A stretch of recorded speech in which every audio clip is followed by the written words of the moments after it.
শেখ হাসিনার পতনের পর বাংলাদেশিদের মধ্যে ভারত বিরোধিতা চরম আকার ধারণ করেছে। দেশের ভেতরে এখন যে কোনো সংকট কিংবা অস্বাভাবিক ঘটনার জন্য কোনো না কোনোভাবে ভারতকেই দায়ী করার চেষ্টা করা হচ্ছে এবং কেউ কেউ তো আবার সামাজিক যোগাযোগ মাধ্যমে মানুষকে ভারতের বিরুদ্ধে উস্কেও দিচ্ছেন। আর এমনই এক সময়ে বাংলাদেশের পূর্বাঞ্চল ভয়াবহ বন্যার কবলে পড়েছে। বিশেষ করে দক্ষিণ পূর্ব দিকের বাংলাদেশের জন্য কৌশলগত গুরুত্বপূর্ণ জেলা ফেনী। খেয়াল করে দেখবেন যে ফেনীতে কিন্তু এমন প্রলয়ঙ্কারী বন্যা স্মরণকালে আর হয়নি, হোক সেটা প্রাকৃতিক কারণে, কিন্তু ফেনীতে এবং ভয়ঙ্কর বন্যা এবং বন্যার কারণে ঢাকা চট্টগ্রামের যোগাযোগ বন্ধ হয়ে যাওয়ায় একটা সন্দেহ অনেকেই করছেন এবং একটা ভবিষ্যৎ আশঙ্কা অনেকের মধ্যেই রয়েছে।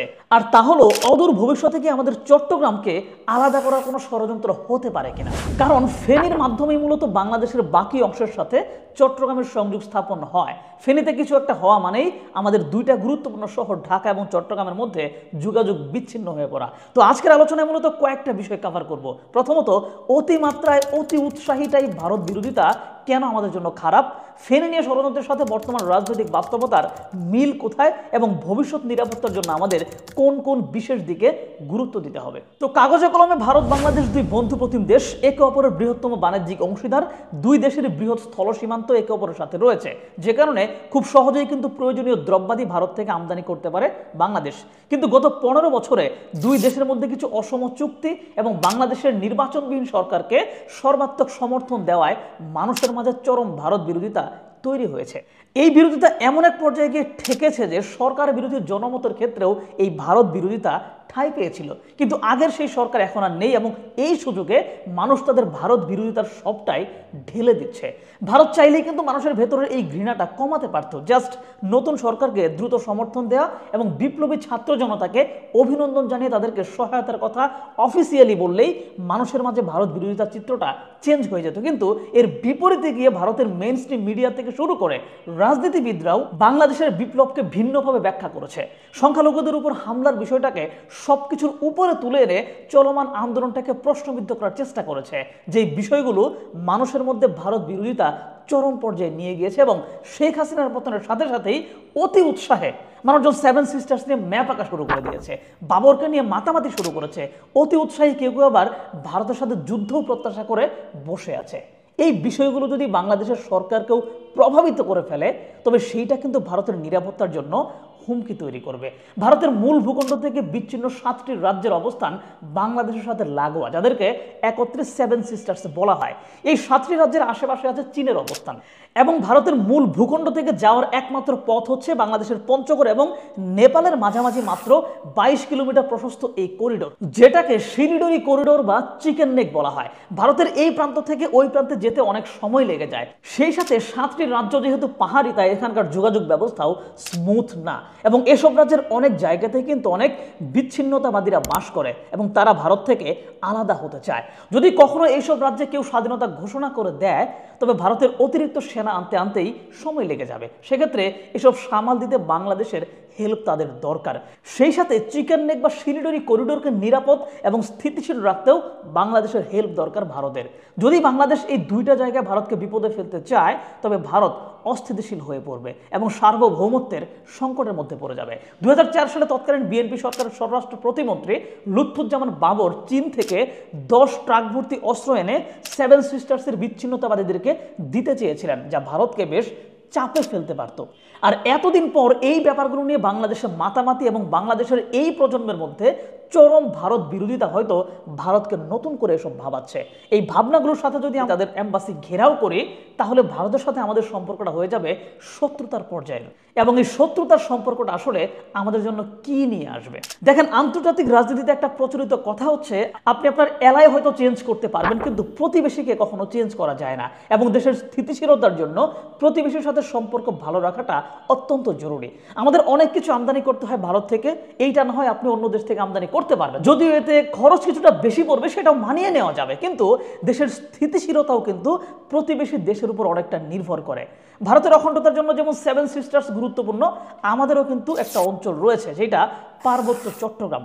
আমাদের পার্বত্য চট্টগ্রামে অ্যাক্টিভ বিচ্ছিন্নতাবাদী গোষ্ঠী রয়েছে, যারা ভারত মিয়ানমার সীমান্ত হয়ে অস্ত্র এবং শক্তি পায়। আমরা যদি সেভেন সিস্টার্সের বিচ্ছিন্নতাবাদীদেরকে উস্কে দেই, তবে তারা আমাদের এই পার্বত্য চট্টগ্রামকে উস্কে দেবে।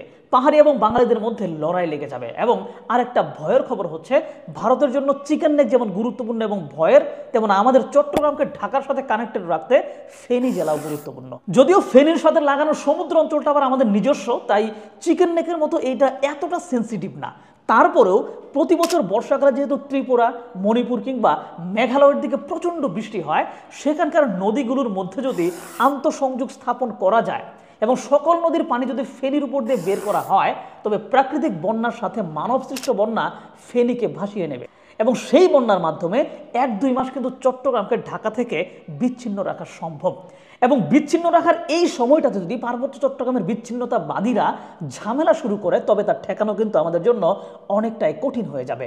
যদিও ফেনীতে বন্যা হলে আসলে পার্বত্য চট্টগ্রামের দিকেও বন্যা হবে, ফলে বিচ্ছিন্নতাবাদীরাও আহামরি কিছু করতে পারবে না, কিন্তু একটা আশঙ্কার জায়গা কিন্তু রয়েই যায়। এবং এই আশঙ্কা তৈরির চাবি ভারতের হাতে রয়েছে। তাই আপনারা যারা ভাবতেছেন যে বাংলাদেশে যেহেতু ভারতপন্থী সরকারের পতন ঘটানো হয়েছে, তাই এখানে ভারতকে আমরা সব দিক থেকে এখন হারিয়ে দিতে পারবো, ভারত আমাদের কিছুই করতে পারবে না, তারা আসলে ভুল।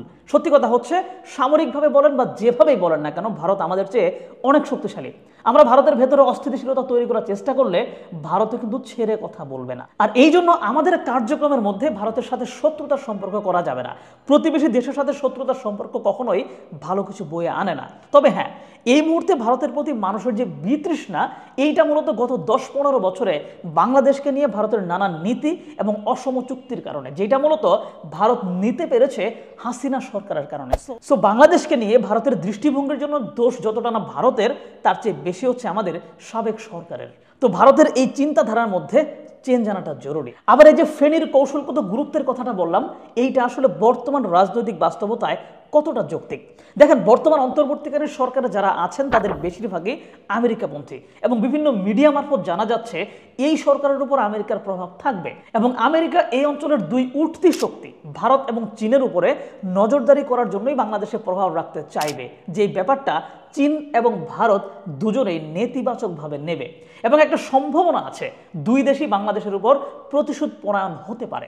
এবং আমেরিকাপন্থী সরকারকে হটানোর জন্য চীন এবং ভারত একসাথেও কাজ করতে পারে। যেহেতু মিয়ানমারে চীনের প্রভাব রয়েছে এবং এদিকে সেভেন সিস্টার্সে ভারত, তাই পার্বত্য চট্টগ্রামকে অস্থিতিশীল করতে দুজন একসাথে কাজ করলেও অবাক হওয়ার মতো কিছু কিন্তু হবে না। এবং এই ষড়যন্ত্রের সবচেয়ে বড় ধাক্কা হতে পারে ফেনী জেলাকে সংকটে ফেলে চট্টগ্রামকে ঢাকা থেকে বিচ্ছিন্ন করে দেয়া। তো এই যে সংকটের কথা বললাম এবং ধারণাকৃত একটা সমস্যার কথা বললাম, এইটা সমাধানে মূলত 2টা কাজ করতে হবে। প্রথমত, ভারতের উপর থেকে আমাদের নির্ভরতা কমিয়ে স্বাভাবিক সম্পর্কে যাওয়া লাগবে এবং চীনকে তাদের পছন্দের কিছু প্রকল্প দিয়ে এইটা প্রমাণ করতে হবে যে বাংলাদেশ পুরোপুরি আমেরিকাপন্থী হয়ে যাচ্ছে না। তাহলেই কূটনীতিতে একটা ব্যালেন্স আসবে। আর এই ব্যালেন্স আনার জন্য আমাদের বেসিক 4টা কাজ করতে হবে। প্রথমত, দেখেন, এই মুহূর্তে আমরা সবচাইতে যে জিনিসটার জন্য বেশি ভারতের উপর নির্ভরশীল, সেটা হচ্ছে মেডিকেল সার্ভিস। প্রতি বছর বাংলাদেশ থেকে প্রায় 30 লাখ মানুষ উন্নত চিকিৎসার জন্য ভারতে যান। সংখ্যাটা দেখেছেন? 30 লাখ।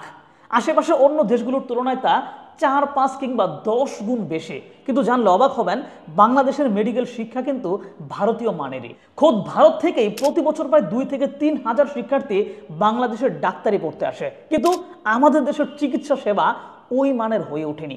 হাসিনা সরকার বারবার শুধু মেডিকেল ভিসা কিভাবে দ্রুত পাওয়া যায়, কত বেশি পরিমাণে পাওয়া যায়, এসব নিয়েই কাজ করেছেন। কিন্তু আমাদের দেশের চিকিৎসা সেক্টরে যেই হাজার হাজার সিন্ডিকেট, হাসপাতালে অনিয়ম, এসব নিয়ে কাজ করেননি। এই আধুনিক যুগে এসেও বাংলাদেশের প্রতিটি জেলা হাসপাতালে স্ট্রোক কিংবা হার্ট অ্যাটাক সংক্রান্ত ডাক্তার বসে না, অথচ এই রোগ এখন ঘরে ঘরে পৌঁছে গেছে। তো যেহেতু আমাদের মেডিকেল শিক্ষার মান ভালো, তাই হাসপাতালের সেবা বৃদ্ধি করলে এবং জেলা পর্যায়ে কোয়ালিটির ডাক্তার এবং যন্ত্রপাতি সরবরাহ করলে অল্প সময়ের মধ্যে মেডিকেল সেবায় বাংলাদেশ স্বয়ংসম্পন্ন হয়ে উঠবে। হাসপাতালের ডাক্তারের সংখ্যা বৃদ্ধি এবং হাসপাতাল কেন্দ্রিক সিন্ডিকেট ভেঙে দিতে পারলে আমাদের আর ভারতে চিকিৎসার জন্য যেতে হবে না।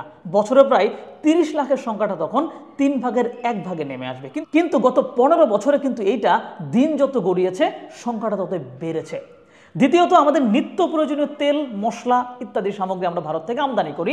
এসব আসলে বাদ দেওয়াটা একটু কঠিন। যেহেতু অনেক কিছুতে আমরা স্বয়ংসম্পূর্ণ না, তাই সহজ এবং দ্রুত সময়ের মধ্যে পেঁয়াজ, তেল এসব আমদানিতে ভারত আমাদের সবচেয়ে সহজ পথ। কিন্তু এই জিনিসগুলো অন্য কোথাও থেকেও কিন্তু আনা যায়। সেটাই অনেক সময় হয়তো খরচ কিছুটা বেশি পড়ে, কিন্তু এই জায়গায় ভারত থেকে আমদানি সংক্রান্ত যে সিন্ডিকেট, সেইটার কারণে প্রয়োজনের তুলনায় অনেক বেশি ভারতীয় পণ্য আমদানি করা হয় এবং খুব কৌশলে আমাদের দেশীয় প্রোডাক্ট না কিনে কৃষকদেরকে উৎপাদনে নিরুৎসাহিত করা হয়। এই চক্রের কাজ বন্ধ করতে হবে। আমি এবছরের শুরুতেই বাংলাদেশের চিনি কলগুলোতে গিয়েছিলাম এবং সেখানে কথা বলে জেনেছি অনেক সময় চিনি কলে উৎপাদিত চিনি পড়ে থাকে, সেই চিনি হচ্ছে মানে বিভিন্ন মালিকরা বা মহাজনরা কেনেন না কিনে তারা ভারতীয় চিনি এনে সেগুলো বিক্রি করেন, আর আমাদের নিজস্ব চিনিগুলো নষ্ট হয়ে যায়। আর এই কারণে কিন্তু অনেক চিনিকল বন্ধ হয়ে গেছে। তো এইরকম ক্ষুদ্র ক্ষুদ্র প্রত্যেকটা জায়গায় যদি কাজ করা যায় তাহলে নিত্য প্রয়োজনীয় পণ্য আমদানিটাও অনেকটাই কমে আসবে এবং আমাদের আমদানি ব্যয় অনেক কমবে। তৃতীয়ত, চীনের যে বিনিয়োগ দেশে রয়েছে সেগুলোর নিশ্চয়তা নিশ্চিত করা এবং বাংলাদেশে যেসব জায়গায় প্রকল্প এবং কাজ পেতে চীন আগ্রহী সেসব কাজের কোনো একটা চীনকে দিতে হবে। সেটা হতে পারে মংলা বন্দর উন্নয়ন অথবা তিস্তা প্রকল্প। এতে করে চীন ভারতের সাথে সম্ভাব্য ষড়যন্ত্রে লিপ্ত হবে না। চতুর্থত, আসলে এই কাজটা যথেষ্ট ব্যয়বহুল এবং সময় সাপেক্ষ। কুমিল্লা থেকে শুরু করে চট্টগ্রাম পর্যন্ত মহাসড়কের যেই অংশটুকু ত্রিপুরা থেকে নেমে আসা পানির কারণে প্লাবিত হওয়ার ঝুঁকিতে আছে, সেই পথটুকুতে বেশি বেশি করে ব্রিজ বানিয়ে উঁচু করে রাস্তা নির্মাণ করতে হবে এবং ত্রিপুরা থেকে যেসব নদী বাংলাদেশের দিকে নেমে এসেছে প্রত্যেকটা নদীর সরকারি উদ্যোগে খনন এবং অধিক পানি যাতে ইজিলি সাগরে নেমে যেতে পারে সেই রকম ব্যবস্থা করতে হবে। কুমিল্লা বা ফেনী থেকে আসলে সমুদ্র কিন্তু বেশি দূর না, এইটুকু করা যেতেই পারে। এতে করে পরবর্তী সময়ের যে কোনো বন্যায় ঢাকা চট্টগ্রাম যোগাযোগ বিচ্ছিন্ন হবে না। দেখেন, অতি আবেগ নিয়ে মানুষকে খুশি করার জন্য আমি ভারত বিরোধী কথা বলতেই পারি, কিন্তু বাস্তবতা হচ্ছে এত বড় প্রতিবেশী দেশ ভারত, তাদের সাথে শত্রুতা সম্পর্কে না গিয়ে দুই দেশের প্রাপ্যগুলো যদি সমান সমান করে ভাগ করে নেওয়া যায় তবেই কিন্তু আমাদের জন্য ভালো।